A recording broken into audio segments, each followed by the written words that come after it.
The rain hammered down on the cobblestone streets of Lyon with a fury that seemed almost personal, as if the sky itself was weeping for something the world had forgotten. It was the kind of night when sensible people stayed indoors, when the cold seeped through even the thickest coats, and when loneliness felt like a physical weight pressing against your chest. But Thomas Moreau was not a sensible man. Not anymore. He had stopped being sensible the day his wife Catherine passed away 3 years ago, leaving him with nothing but memories and a wedding ring he still wore despite the tan line having long faded from his finger. Tonight, he was driving home from another forgettable shift at the hospital where he worked as a janitor, a job he had taken after retiring early from teaching because he could no longer bear to see young faces full of hope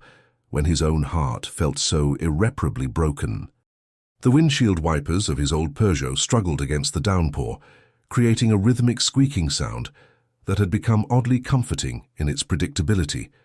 and the streets were nearly empty, except for the occasional blur of headlights passing in the opposite direction.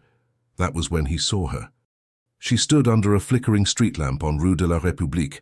one hand gripping a broken high-heel shoe, while the other clutched a soaked designer purse against her chest like it contained all the treasures of the world. Her dress, once elegant and probably expensive, clung to her frame in a way that spoke more of desperation than fashion, and her blonde hair hung in wet strands around a face that even from a distance looked tear-streaked and exhausted. Most people would have driven past without a second thought, convincing themselves it was none of their business, or that she probably had a phone and could call someone, but Thomas had learned something important in his 62 years of living. He had learned that the moments we choose to look away are often the moments that define who we truly are, and he had looked away too many times in his life, had been too consumed by his own grief to notice the suffering of others, and he was tired of being that person. So he slowed down, pulling his car to the curb with a gentle hiss of wet brakes, and rolled down the passenger window, despite the rain immediately beginning to spray inside. The young woman looked up with eyes that were simultaneously frightened and hopeful, a combination that reminded Thomas of a wounded animal unsure whether to trust an extended hand. She could not have been more than 25, with delicate features that suggested she came from wealth, and there was something about the way she held herself, even drenched and shoeless, that spoke of a life lived in comfort, suddenly confronted with harsh reality. Thomas leaned across the passenger seat, his joints protesting the movement in the way they always did now, and called out to her through the open window with a voice that was gentler than he had used in years. He told her that it was too cold and wet to be standing out here alone, that if she needed a ride somewhere safe, he would be happy to help. No strings attached, no expectations, just one human being extending kindness to another, because that was what people should do. For a long moment she just stared at him, her brown eyes searching his face for signs of danger or ulterior motives, and Thomas understood her hesitation completely because the world had taught young women to be suspicious of strange men offering help in the dark, and rightfully so. But there must have been something in his weathered face, something in the sadness that lived permanently in his eyes, or the way his hands gripped the steering wheel with the careful steadiness of someone who had nothing left to prove, because after what felt like an eternity, she nodded slowly and opened the car door. She slid into the passenger seat with movements that were careful and measured, leaving a puddle on the floor mat as water dripped from her clothes, and she kept the broken shoe clutched in her hand like a weapon she might need to use. Thomas did not take offense to her caution. Instead, he reached into the back seat and pulled out an old blanket that he kept there, the same blanket Catherine used to wrap around herself during their long drives through the countryside, and he offered it to the shivering young woman without comment. She took it gratefully, wrapping it around her shoulders with trembling fingers, and Thomas noticed that her hands were scraped and bruised as if she had fallen or been pushed, and his concern deepened into something more urgent. He asked her where she needed to go, keeping his voice calm and reassuring, and she opened her mouth to respond, but then something strange happened. Instead of giving him an address, instead of asking to be taken to a hotel or a friend's house or anywhere specific, she started to cry. Not the delicate tears of someone feeling sorry for themselves, but deep, wrenching sobs that shook her entire body. The kind of crying that comes from a place so dark and painful that it demands to be released, or it will consume you from the inside. Thomas had heard crying like that before, in the hospital corridors late at night when families received bad news, in his own bedroom during those first terrible months after Catherine died, and he recognized it for what it was, the sound of a soul breaking under weight it was never meant to carry alone. He did not tell her to stop crying or to calm down, did not offer empty platitudes about everything being okay, because he knew from experience that sometimes people just needed to fall apart completely before they could begin to put themselves back together. So he simply put the car in park, turned off the engine, and waited in the rain-drummed silence broken only by her sobbing, giving her the gift of his presence without demanding anything in return. Minutes passed, maybe 5, maybe 10, time losing meaning in the intimate space of shared grief, and gradually her crying began to subside into hiccuping breaths and shuddering sighs. When she finally spoke, her voice was hoarse and broken, barely above a whisper, and what she said sent chills down Thomas's spine that had nothing to do with the cold rain. She told him that her name was Élise Dubois, and that just 2 hours ago she had been at her engagement party at an expensive restaurant in the 2nd arrondissement, surrounded by her fiancé's wealthy family and friends, celebrating what everyone told her should be the happiest moment of her life. But during the party, she had excused herself to use the restroom, and on her way back she had overheard her fiancé Philippe talking to his brother in a private alcove, their voices low, but clear enough for her to catch every devastating word. Philippe had been laughing as he explained how he had never actually loved Élise, how the entire relationship was a calculated move orchestrated by his father to merge their family's pharmaceutical company with her father's medical equipment empire, how she was nothing more than a business transaction dressed up in wedding white. His brother had asked if she was at least good in bed, and Philippe's response had been crude and dismissive, reducing their entire 2-year relationship to something transactional and meaningless. Élise had stood there frozen in the hallway, her heart shattering into pieces so small she wondered if they could ever be reassembled, and in that moment she had made a decision that even now she could hardly believe. She had walked out of the restaurant without a word to anyone, without grabbing her coat or saying goodbye, just kicked off her heels in the rain and started walking with no destination in mind, no plan except to get as far away as possible from the lie her life had become. One of her heels had broken after a few blocks, twisted on a grate, and she had been stranded there under that streetlight trying to figure out what to do next when Thomas had appeared like some kind of guardian angel sent specifically for her darkest hour. Thomas listened to all of this without interruption, his heart aching for this young woman who had just watched her future collapse, and when she finished speaking he sat quietly for a moment before responding. He told her something he had never told anyone before, about how Catherine had been diagnosed with terminal cancer, and how he had failed her in the end, too wrapped up in his own fear and denial to really be present for her suffering, and how he had spent the last 3 years punishing himself for that failure by withdrawing from life. He explained that he understood what it felt like when the person you thought you knew turned out to be someone completely different, even if in his case it had been himself, not Catherine, who had revealed the disappointing truth. The rain continued its relentless assault on the car, creating a cocoon of white noise that made their conversation feel even more intimate, as if they existed in a separate reality from the rest of Lyon, a pocket dimension where strangers could speak truths they had never voiced to the people who supposedly knew them best. Thomas found himself telling Élise about things he had buried so deep he had almost convinced himself they never happened, about how Catherine had tried to talk to him about her fears in those final weeks, about the life they would not get to live together, about her regrets and her hopes for him after she was gone. But he had shut down every conversation, insisting with false cheerfulness that she was going to beat the cancer, that they would grow old together as planned, refusing to acknowledge the reality standing right in front of them because accepting it felt like giving up. And then she had died on a Tuesday afternoon while he was at work, and he had not been there to hold her hand, had not told her all the things he should have said, and that failure had hollowed him out in ways he was still discovering. Élise listened with the kind of attention that felt almost sacred, and Thomas realized with surprise that he was crying now too, tears mixing with the rain that had splashed onto his face from the open window he still had not closed, and it felt unexpectedly liberating to share this burden with someone who had no history with him, no expectations of who he should be. They sat like that for another long while, two wounded souls finding unexpected comfort in each other's presence, until Elise finally asked Thomas what he thought she should do, where she should go from here. He considered the question carefully, remembering all the well-meaning but ultimately useless advice people had given him after Catherine died, all the clichés about time healing wounds and life going on, and he decided to tell her something more honest instead. He said that running away felt good in the moment, but eventually you had to stop running and face what you had left behind, not necessarily to fix it or go back to how things were, but to properly close the door so you could move forward without constantly looking over your shoulder.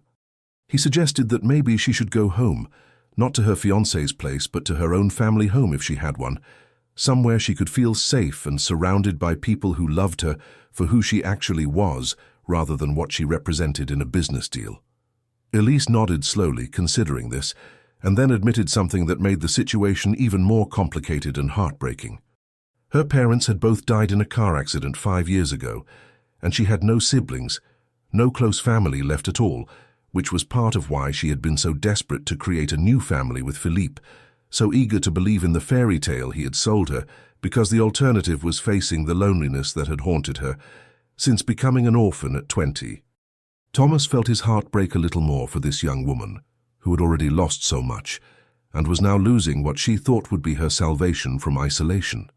He understood that particular brand of desperation intimately. The way loneliness could make you settle for less than you deserved, could make you ignore red flags and warning signs because anything felt better than being alone. Without fully thinking it through, operating on instinct and a compassion he thought had died with Catherine, Thomas made her an offer that surprised them both. He told her that his house was not fancy, just a small cottage in the Croix-Rousse neighborhood, with 2 bedrooms and a garden that had gone wild from neglect,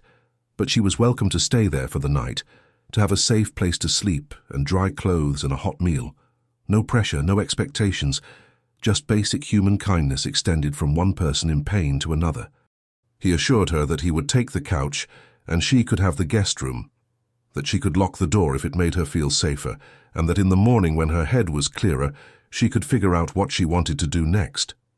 Elise looked at him with those wounded eyes, and he could see her weighing the risks, calculating whether this elderly stranger might be a danger despite his gentle demeanor, and he did not blame her for the hesitation, because she would have been foolish not to consider it carefully. But perhaps it was exhaustion, or perhaps it was something in his face that told her soul his soul was as tired as hers, or perhaps it was simply that she had nowhere else to go, and the thought of a hotel room alone felt unbearable. But eventually she nodded her acceptance. Thomas started the car and pulled back onto the rain-slicked streets, driving carefully through the nearly deserted city toward his neighborhood, and they rode in comfortable silence, punctuated only by the squeaking wipers and the occasional direction from Elise when she noticed they were heading toward Croix-Rousse. The drive took about 20 minutes, winding through streets that Thomas knew by heart, past the closed shops and darkened cafes, past the river swollen with rainwater that reflected the streetlights in shimmering patterns. When they finally pulled up in front of his cottage, a modest stone building with ivy climbing the walls and a blue door that Catherine had insisted on painting years ago, Thomas felt a flutter of nervousness about bringing someone into the space that had been his shrine to grief for so long. He had not had visitors in 3 years, had not allowed anyone past the threshold into the museum of his sadness, and inviting Elise inside felt like a small betrayal of Catherine's memory, even though he knew intellectually that Catherine would have wanted him to help someone in need. They hurried from the car to the front door through sheets of rain, and Thomas fumbled with his keys before finally getting the door open and ushering Elise inside. The interior was dark and smelled faintly of dust and old books, and Thomas quickly moved around, turning on lights, revealing a space that was clean but somehow frozen in time, as if no one had really lived there in years, even though he slept there every night. Photographs of Catherine covered every available surface, capturing her at various ages and stages of their life together, and Elise studied them quietly while Thomas disappeared into the guest bedroom to find clean towels and some of Catherine's old clothes that might fit. When he returned, Elise was standing in front of the fireplace mantel, looking at a particular photo of Catherine laughing at some long-forgotten joke, her eyes crinkled with joy and her hand reaching toward whoever had been taking the picture, probably Thomas himself. Elise turned to him with a sad smile and said that his wife had been beautiful, that you could tell just from looking at the photos that she had been deeply loved, and Thomas felt his throat tighten with emotion as he handed her the towels and clothes. He showed her to the guest room, pointing out where the bathroom was, and assuring her that he would make some tea and something to eat while she cleaned up and changed. Before you rush past this moment, before you let this story slip through your fingers like so many others, I want to ask you something from my heart. Have you ever felt truly seen by a stranger? Have you ever experienced that inexplicable connection where someone you just met seems to understand your pain in ways that people who have known you for years never could?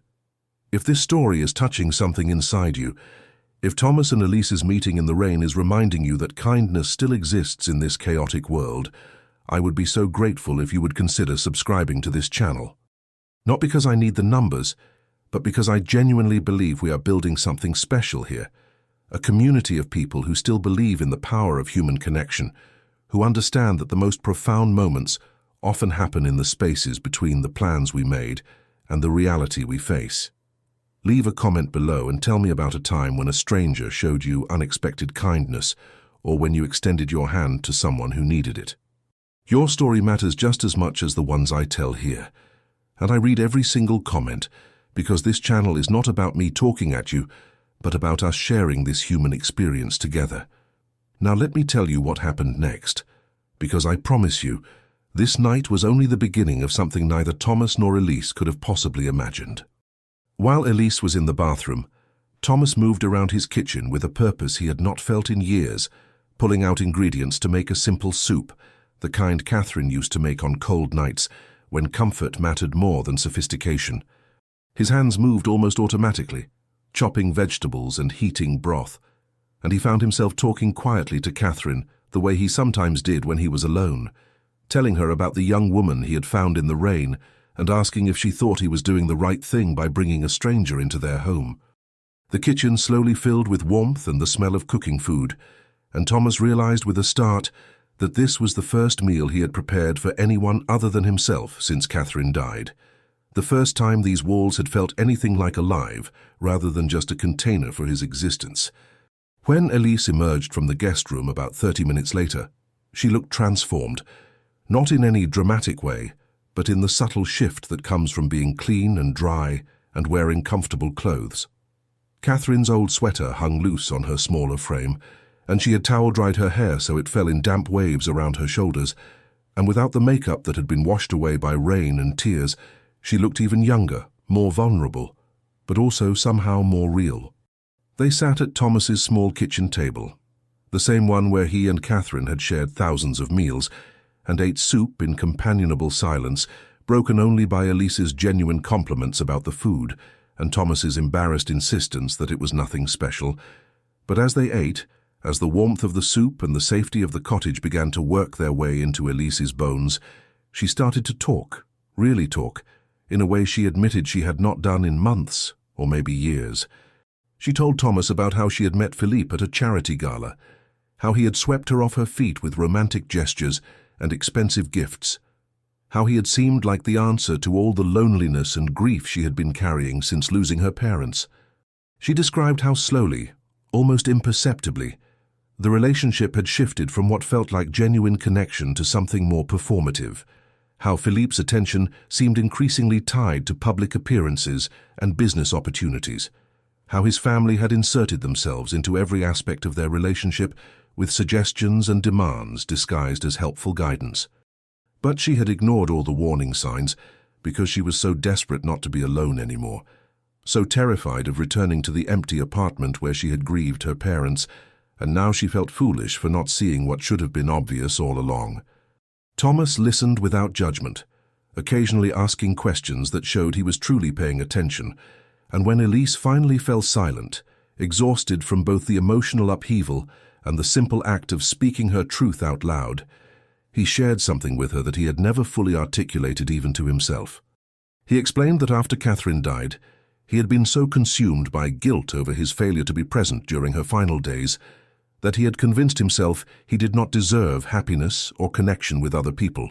that his punishment should be isolation and a kind of half-life where he went through the motions but never really engaged with anything or anyone. He had pushed away friends who tried to help, had quit his job teaching because he could not bear the energy of young people, had retreated into this cottage and these memories because living in the past felt safer than risking the present. But tonight, sitting here with Elise and feeling genuinely useful for the first time in 3 years, he was beginning to wonder if maybe he had been wrong about what Catherine would have wanted for him, if maybe the best way to honor her memory was not to freeze himself in amber, but to keep living, to keep extending compassion to others the way she always had. This realization seemed to hang in the air between them, fragile and new, and Elise reached across the table to take his weathered hand in her young one, and they sat like that for a long moment, two people, at completely different stages of life, finding unexpected solace in each other's company. They stayed up late into the night, long after the soup bowls had been cleared away, and the rain had finally begun to taper off into a gentle drizzle, talking about everything and nothing, about Catherine and Elise's parents, and the nature of grief, and the difficulty of knowing when to hold on and when to let go. Elise admitted that she had no idea what she was going to do about Philippe and the engagement, and the massive social fallout that would inevitably come when she did not show up to the wedding that was already planned for 3 months from now. She worried about disappointing people, about what Philippe's family would say, about whether anyone would believe her version of events, or if they would paint her as unstable or dramatic. Thomas reminded her gently that anyone who truly cared about her well-being would support her decision to leave a relationship built on lies, and that anyone who prioritized social appearance and business deals over her happiness was not someone whose opinion should carry much weight in her life. He also pointed out something that seemed to surprise her. She was only 25 years old. She had her whole life ahead of her, and while right now it felt like the end of everything, in reality, it might turn out to be the beginning of discovering who she actually was outside of her grief and her desperate need to recreate the family she had lost. Something shifted in Elise's expression as he said this, a dawning awareness that seemed to light her face from within despite her exhaustion, and she confessed that she had never really thought about who she was outside of being someone's daughter, and then someone's girlfriend and almost someone's wife. She had gone straight from her parents' home to university to Philippe, always defining herself in relation to other people, always trying to be what they needed, rather than exploring what she wanted. Thomas understood this impulse towards self-erasure more than he could easily explain. Having spent his entire marriage trying to be the husband Catherine needed, the teacher his students needed, the colleague his school needed, rarely stopping to consider what he himself needed or wanted. They talked about this, about the strange way people could lose themselves in the pursuit of connection, how the fear of loneliness could drive you to sacrifice your authentic self in exchange for the comfort of belonging even to something that ultimately hurt you. As the night deepened and the conversation ranged across topics both heavy and light, Thomas felt something inside him beginning to thaw, some frozen part of his heart that had been locked away since Catherine's death starting to tentatively reopen, not to romantic love but to simple human connection, to the possibility that his life was not over just because hers had ended. Finally, around 2 a.m, they both acknowledged the exhaustion pulling at them, and Elise stood to head to the guest room, but before she left the kitchen she turned back to Thomas with tears in her eyes and thanked him in a voice thick with emotion. She said that he had saved her life tonight, not in some dramatic action movie way, but in the deeper sense of reminding her that kindness still existed in the world, that not everyone had ulterior motives, that sometimes the universe sent you exactly the person you needed, exactly when you needed them most. Thomas felt his own eyes welling up as he insisted that she had saved him too, had given him a reason to open his door, and his heart again after years of deliberate isolation, had shown him that Catherine's death did not mean his life had to end too. They stood there in the warm kitchen, stranger and stranger who now felt like something approaching friends, and then Elise did something unexpected. She stepped forward and hugged Thomas, really hugged him, the kind of embrace that communicated everything words could not quite capture, and Thomas hugged her back, and they both cried a little bit, for Catherine and for Elise's parents, and for Philippe's betrayal and for all the ways life breaks your heart, and somehow you keep going anyway. I need to pause here and speak directly to you again,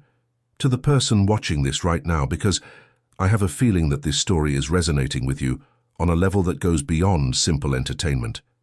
Maybe you have been the person standing in the rain with a broken heel, metaphorically speaking, feeling like your world was falling apart and no one cared enough to stop. Or maybe you have been Thomas, so wrapped up in your own pain that you forgot how good it feels to help someone else, to extend a hand and find that the act of giving sometimes heals the giver as much as the receiver. I want you to know that your experiences matter, that the moments in your life when everything fell apart, or when you found unexpected kindness, or when you were the kindness someone else found, those moments are worth sharing. Would you do me the honor of telling your story in the comments below? It does not have to be dramatic or perfectly written, it just has to be honest. And if you know someone whose story deserves to be told, someone who experienced something profound or moving or instructive, please share it with me, because this channel exists to remind us all that we are not alone in this human experience. Every comment, every shared story, every moment of vulnerable honesty helps build a community of people who understand that life is complicated and painful and beautiful and worth living fully despite the heartbreak. Now let me tell you what happened when morning came to Thomas's cottage, because that is when everything truly changed. Thomas woke before dawn to the sound of movement in his kitchen, and for one disoriented moment, he thought Catherine was still alive, that the past 3 years had been a terrible nightmare, and he would walk into the kitchen to find her making coffee in that old silk robe she loved. But reality reasserted itself quickly, and he remembered Elisa, and when he shuffled into the kitchen in his worn slippers and old sweater, he found her standing at the counter, already dressed in her own dried clothes, looking out the window at the garden, with an expression he could not quite read. She turned when she heard him and offered a small smile, explaining that she had not been able to sleep much, her mind too full of everything she needed to do and decisions she needed to make. She had already made coffee, strong and hot, and she poured him a cup without asking, adding exactly the right amount of milk, as if she had intuited his preferences through some strange alchemy of attention. They sat at the table again in the early morning light that was just beginning to filter through the windows, and Elise told Thomas that she had spent most of the night thinking about what he had said, about discovering who she was outside of other people's expectations, and she had made a decision.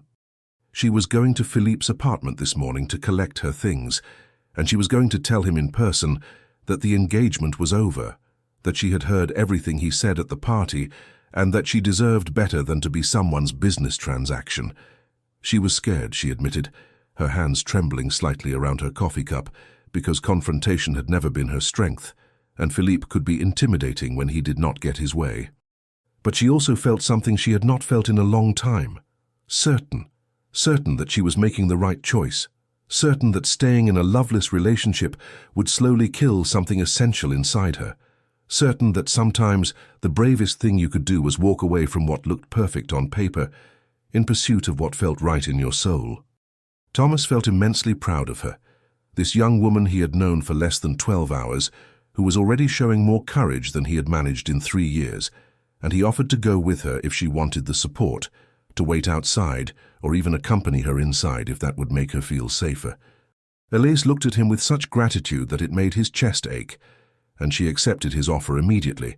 admitting that she had been dreading doing this alone, that having someone in her corner would make all the difference. They finished their coffee and prepared to face the day, and Thomas found himself moving with a purpose and energy he had not experienced since before Catherine's diagnosis, as if helping Elise had awakened something inside him that had been dormant for too long. They drove through Lyon in the morning light, the city washed clean by the previous night's rain and sparkling with fresh possibility, and Thomas noticed details he had stopped seeing years ago, the way the sun hit the buildings, the people already out walking their dogs, the flower boxes blooming on balconies, all the small signs of life continuing regardless of individual tragedy. Elise directed him to an expensive apartment building in the 3rd arrondissement, all gleaming glass and modern architecture, and Thomas could see her gathering her courage as they pulled into the parking garage. He assured her that he would be right here waiting, that she could take as long as she needed, and that if anything felt dangerous or wrong, she should leave immediately, and they would figure out another approach. Elise nodded, took a deep breath and got out of the car, and Thomas watched her walk toward the elevator with her shoulders squared and her head held high, looking nothing like the broken young woman he had found in the rain just hours before. She was gone for nearly 45 minutes, long enough that Thomas started to worry, started to consider going up to check on her. But finally he saw her emerging from the building with 2 large suitcases and several shopping bags, and her face was flushed, but her eyes were clear. She loaded everything into his car and climbed into the passenger seat, and before he could ask how it went, she started laughing, not hysterical laughter, but the genuine sound of someone who had just freed themselves from something suffocating. She told him that Philippe had been shocked when she showed up, had tried to deny everything at first, and then had attempted to gaslight her by suggesting she had misunderstood what she heard or taken things out of context. But she had stood firm, had told him calmly and clearly that she was not interested in his explanations or excuses, that she was simply there to collect her belongings and end their engagement, and that he should consider himself lucky she was handling this privately, rather than making a public scene that would embarrass his family and damage their business reputation. Philippe had eventually stopped arguing and had just let her pack, hovering awkwardly while she gathered her things, and as she was leaving he had said something that surprised her. He had apologized, not for his actions, but for getting caught, and he had admitted that his father had pressured him into the relationship from the beginning, that he had never really had a choice in the matter or in much of anything in his life. Elise had felt a flicker of something like pity for him then, understanding that he was just as trapped in his family's expectations as she had been in her fear of loneliness. But that pity had not changed her decision, because his unhappiness did not obligate her to sacrifice her own happiness. She had left without looking back, had walked out of that beautiful apartment with its designer furniture and its empty heart, and she had felt lighter with every step. Thomas listened to all of this while driving, not back to his cottage but toward a café he used to love, a small place near Parc de la Tête d'Or, where he and Catherine used to have breakfast on Sunday mornings, and he surprised himself by suggesting they stop there for a proper meal. Elise agreed enthusiastically, and soon they were seated at a small table by the window, ordering croissants and eggs and fresh orange juice, and Thomas realized with a start that he was enjoying himself, genuinely enjoying the moment without guilt or the crushing weight of grief that usually accompanied any attempt at normalcy. They talked over breakfast about what Elise would do next, and she confessed that she had some money saved, enough to support herself for a few months while she figured things out, and that maybe she would travel for a bit, visit places she had always wanted to see, but Philippe had dismissed as not luxurious enough or too inconvenient. She wanted to go to small villages in Provence, to the coast of Brittany, to the mountains where she could hike and think and remember what it felt like to make decisions based on what brought her joy rather than what looked impressive to other people. She also wanted to volunteer somewhere, maybe at a shelter or a hospital, somewhere she could be useful and connect with people who were struggling, because last night had taught her that sometimes helping others was the best way to help yourself. Thomas found himself offering advice based on his own regrets, encouraging her to say yes to things that scared her a little, to not wait for the perfect moment, because the perfect moment rarely came, to build a life based on meaning rather than appearance, because at the end of the day, the only person who had to live with your choices was you. Elise absorbed all of this with that same intense attention she had shown the night before, and Thomas could see her mentally taking notes, building a blueprint for a new kind of life. As they were finishing their meal, Elise asked Thomas a question that caught him off guard. She asked what he was going to do now, whether he would continue living in his cottage shrine to the past, or whether maybe he might consider his own advice about building a life based on meaning. Thomas did not have a ready answer, but as he sat there looking at this young woman, who had accidentally given him back a sense of purpose, he realized that he did not want to go back to the half-life he had been living before last night. He told her that maybe it was time for him to start letting people back in, to stop punishing himself for failing Catherine at the end, and instead honor her memory by living the kind of generous, engaged life she would have wanted for him. He thought he might reach out to some of his old teaching colleagues, see if there were opportunities to tutor or mentor students, find ways to be useful again. He also thought he might finally go through Catherine's things, not to erase her, but to make space for a future that included her memory without being defined entirely by her absence. Elise reached across the table and squeezed his hand, and she told him that Catherine would be proud of him, that anyone could see how much he had loved her, but that love did not mean freezing yourself in time. It meant carrying the best of what you shared forward into whatever came next. They spent the rest of that day together, an odd pairing by any standard. The 62-year-old widower and the 25-year-old woman who had almost married the wrong man, but somehow their friendship made perfect sense in the way that really meaningful connections often defy conventional logic or explanation. Thomas drove Elise around Lyon, showing her places that had meant something to him and Catherine, sharing stories about his life before grief had consumed it. And Elise listened with genuine interest, asking questions and laughing at his jokes, and occasionally offering observations that showed a wisdom beyond her years. They ended up at the Basilica of Notre-Dame de Fourvière as the sun was beginning to set, climbing the hill with slow steps that accommodated Thomas's aging knees, and they stood together looking out over the city spread below them like a painting in the golden light. Elise talked about how strange it was that just 24 hours ago she had been preparing for an engagement party that would have been the beginning of a terrible mistake. And now here she was, with a man she barely knew, feeling more hopeful and authentic than she had in years. And did Thomas think that maybe some things were meant to happen exactly as they did, even the painful things, because they led you to where you needed to be? Thomas considered this question carefully, thinking about all the decisions and circumstances that had led him to drive down Rue de la République in the rain at exactly the moment when Elise needed someone to stop, thinking about how easily he could have taken a different route or been a few minutes earlier or later. He told her that he did not know if he believed in fate or divine intervention or any kind of grand plan,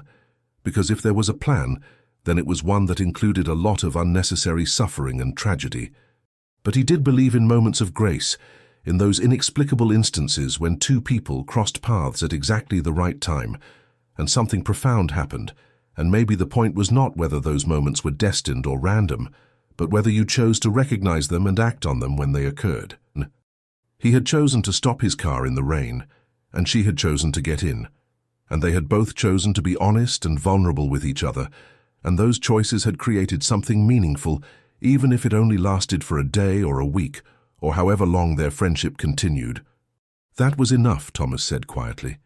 That was more than enough to justify all the pain that had come before, because it proved that even in the darkest moments there was still the possibility of connection and redemption and new beginnings.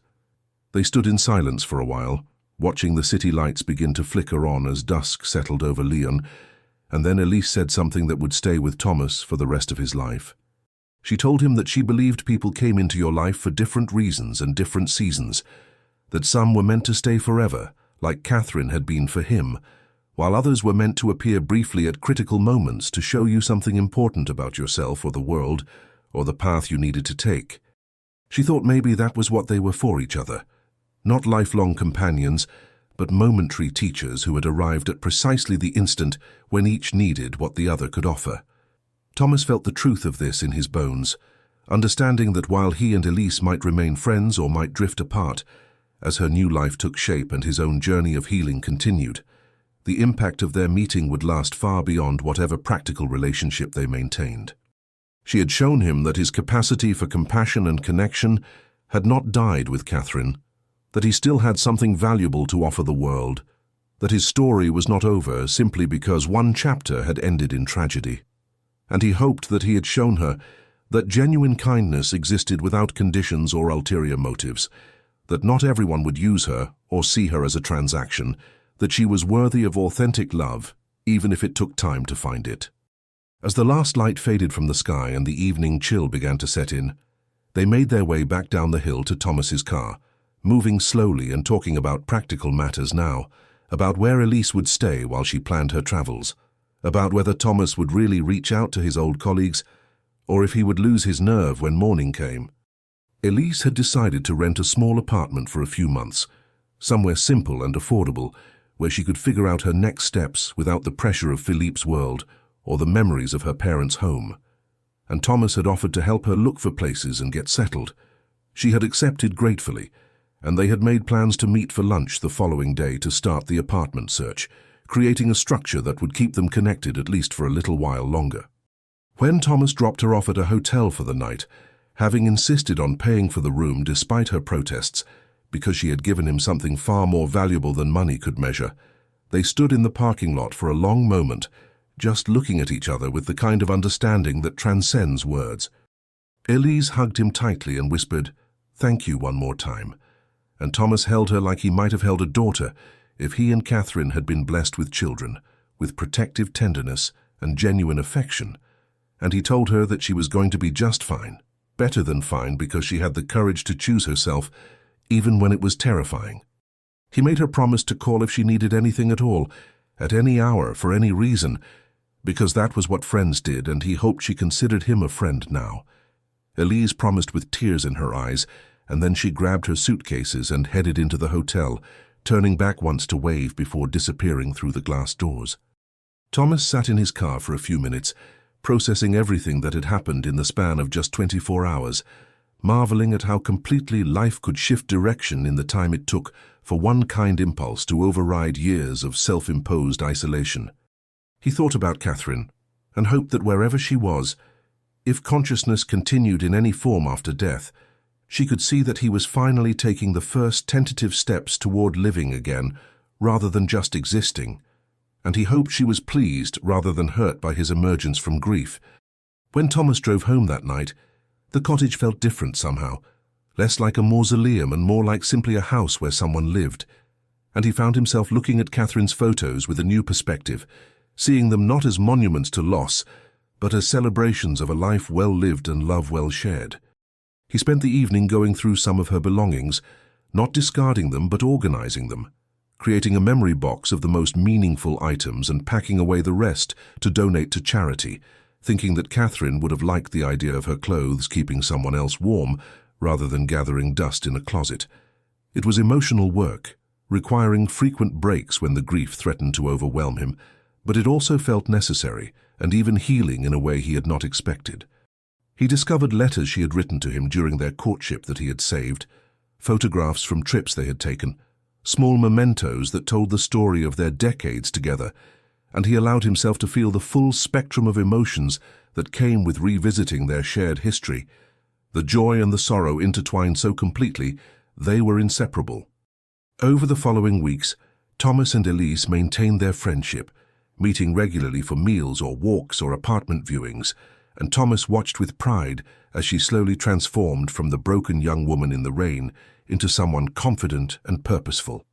She rented a cozy studio near the Saône River, with big windows that let in generous amounts of light, and she decorated it simply but thoughtfully with plants and art from local markets, creating a space that reflected her own taste rather than anyone else's expectations. She started volunteering at a children's hospital, reading to kids who were undergoing treatment, and she told Thomas that being around people who were fighting real battles put her own problems into perspective and reminded her how much she had to be grateful for despite the betrayal she had experienced.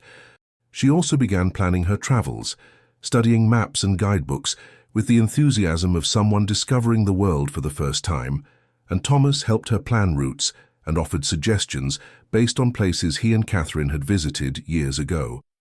For his part, Thomas did reach out to his former teaching colleagues, and after some initial awkwardness about his long absence, they welcomed him back with open arms and immediately began referring students who needed tutoring in literature and history. Thomas found that working with young people again, engaging with their curiosity, and helping them discover the joy of learning, brought him a sense of purpose he had not felt since before Catherine's illness. He was good at it, patient and encouraging, and his students responded to his genuine interest in their development. He also started attending a grief support group at the suggestion of one of his old friends, and while it was difficult at first to share his story with strangers, he gradually found comfort in the community of people who understood loss intimately and could offer empathy without judgment. He talked about Catherine there, about his regrets and his love and his slow journey toward accepting that grief and healing could coexist.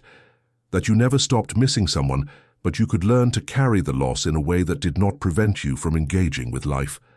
One evening, about 2 months after their first meeting, Elise invited Thomas to her apartment for dinner, insisting it was her turn to cook for him after all the meals he had provided. She had prepared something simple but delicious, and they ate by candlelight while rain fell outside her windows, a gentle echo of that first night when their paths had crossed. Over dessert, Elise told Thomas that she had booked her first trip, 2 weeks in Provence starting the following month, and she was both excited and terrified to be traveling alone, but she knew it was something she needed to do.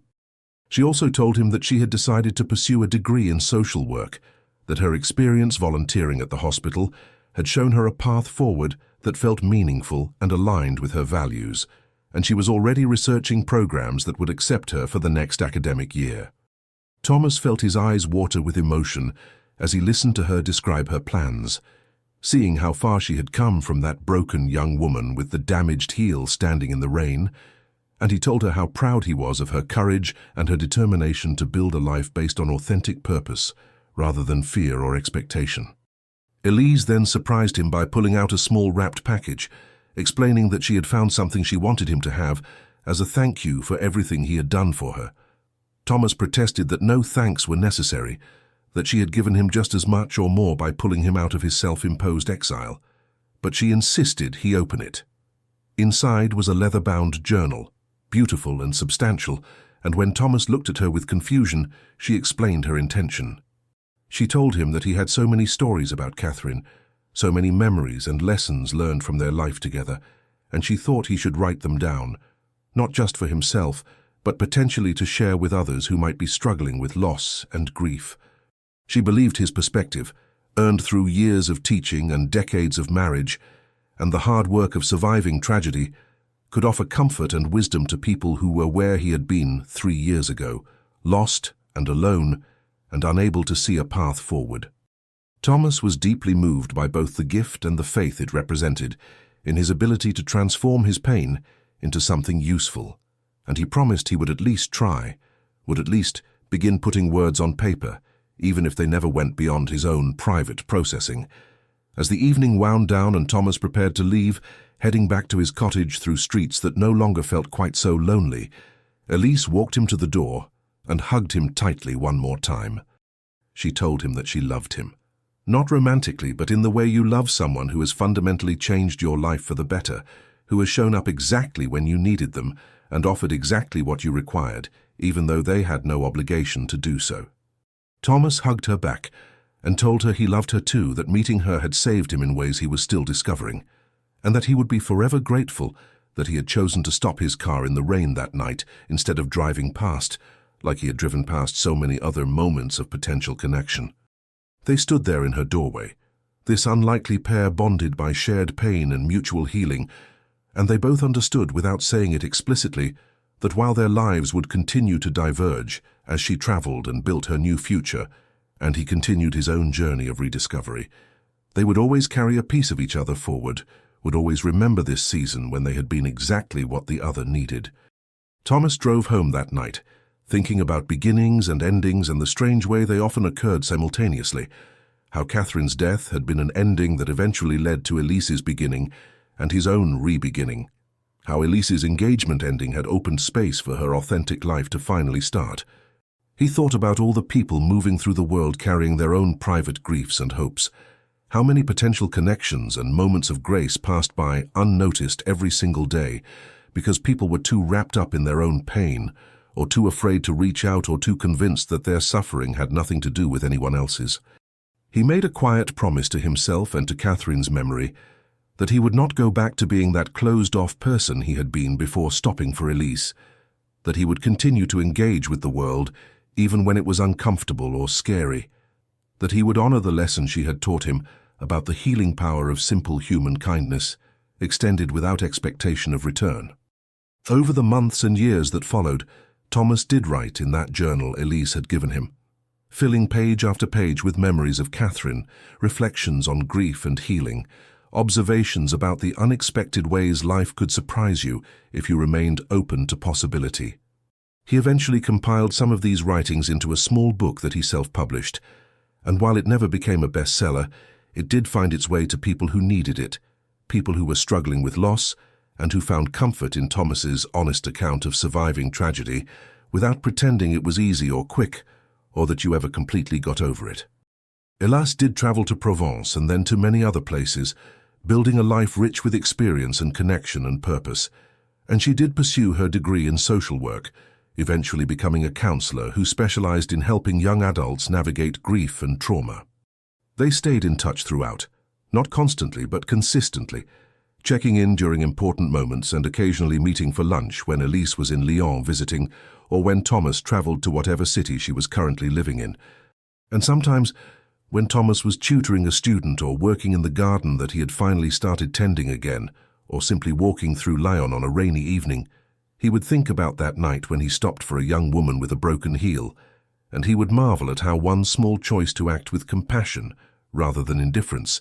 had changed the trajectory of two lives so completely.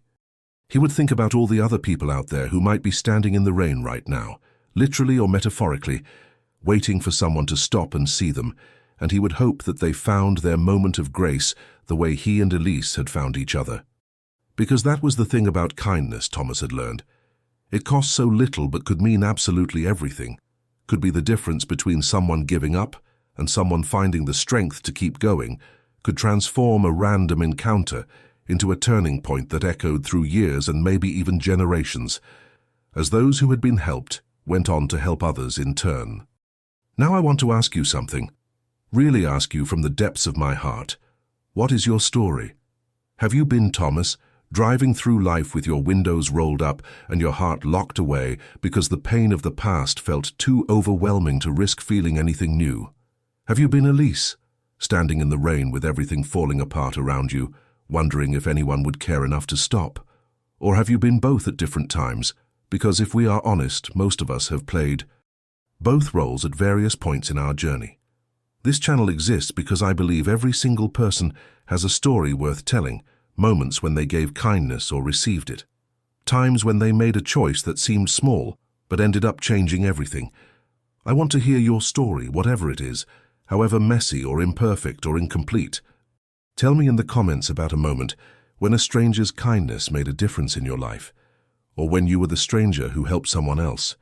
or even about someone you wish had stopped for you but didn't, because sometimes those stories need to be told too. And if you know someone whose story deserves to be shared here on this channel, someone who has lived through something profound or moving or instructive, please tell me about them, because this community we are building together is about recognizing that none of us is alone in this human experience,